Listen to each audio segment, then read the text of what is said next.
কোন দলের প্রার্থীকে দেবে না দেবে ভোটার ঠিক করবেন বিজেপি দলের মস্তান বাহিনী পুলিশকে নীরব পুতুলের মতো সাক্ষী হিসেবে দাঁড় করিয়ে রেখে ইলেকশন কমিশনকে দরজা জানালা বন্ধ করে গৃহবন্দী করে রেখে যেমন খুশি তেমন গত 6 বছর চলেছে, আর চলতে দেব না।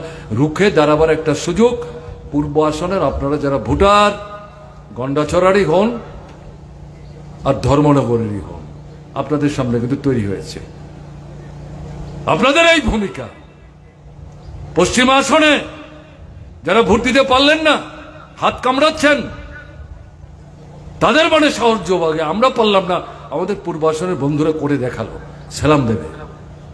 আর যদি ঘরে বদলি হয়ে থাকেন সমস্যার সমাধান হবে, জিনিসের দাম কমবে, টাকার দাম বাড়বে, রেশনে 5টা জিনিস বেশি পাবেন, রেগার কাজ পাবেন, সরকারের দপ্তরগুলি সক্রিয় হবে, আপনার ছেলেকে বিনা পয়সায় কলেজ অব্দি পড়াতে পারবেন। যে সুযোগ হাতছাড়া হয়েছে এই বিজেপি সরকার তুলে নিয়েছে। হাসপাতালে গেলে বিনা পয়সায় ঔষধ পাবেন, হাসপাতালে ডাক্তারবাবু ভর্তি করাবে। আপনি যদি ভোটটা দিয়ে চুপ করে বাড়িতে বসে থাকেন ভুল করবেন না। আমি শুধু 8 দলের যারা নেতা কয়েকজন লুটেরা এই ত্রিপুরাতেও বিজেপির নাম বলে লুট করছে সরকারের প্রধানতায়, তারা মানেই গোটা বিজেপি না।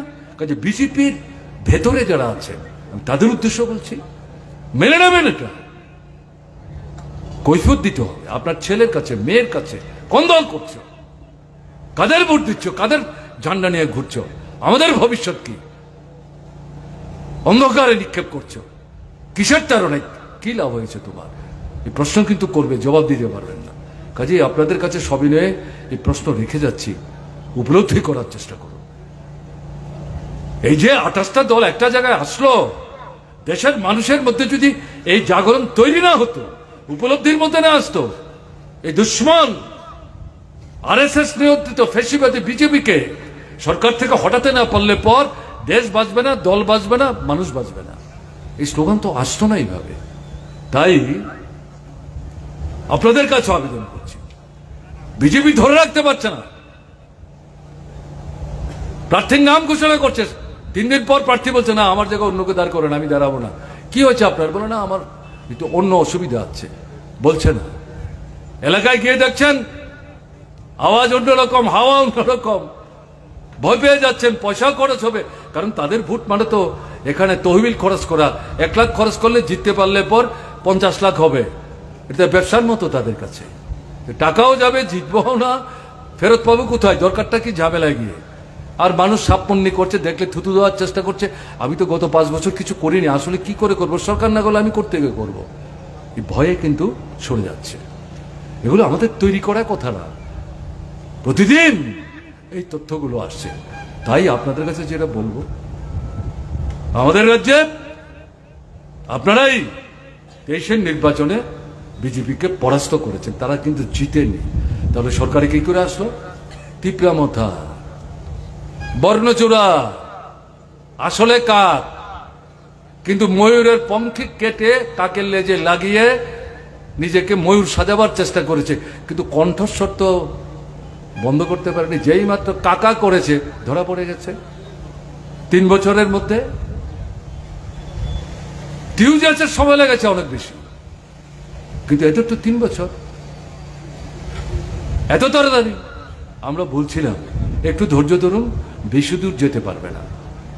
বিশুদ্ধ উপজাতি আন্দোলন, স্বাধীন ত্রিপুরা, ব্রিটিশের বিতরণ, রাজ্যভাগ, উপজাতি রাজ্য,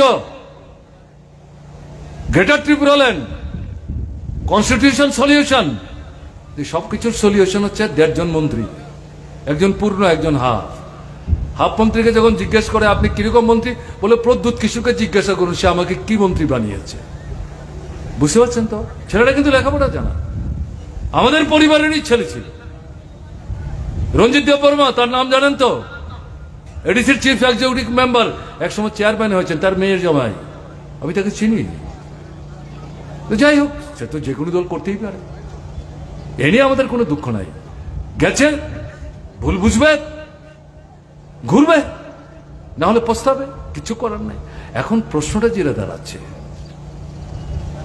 আমাদের ত্রিপুরায় 14 লক্ষ উপজাতিদের জন্য প্রদ্যুৎ বাবুর নাকি রাতের ঘুম হয় না। বলছে আমি তো কবে মানে চলে যাব আপনাদের ছেড়ে আমি জানি না, কিন্তু উপরে গেলেও যদি আমাকে কেউ প্রশ্ন করে আমি যেন বলতে পারি না 14 লক্ষের জন্য আমি একটা কিছু করে এসেছি। কি করে এসছেন আপনি?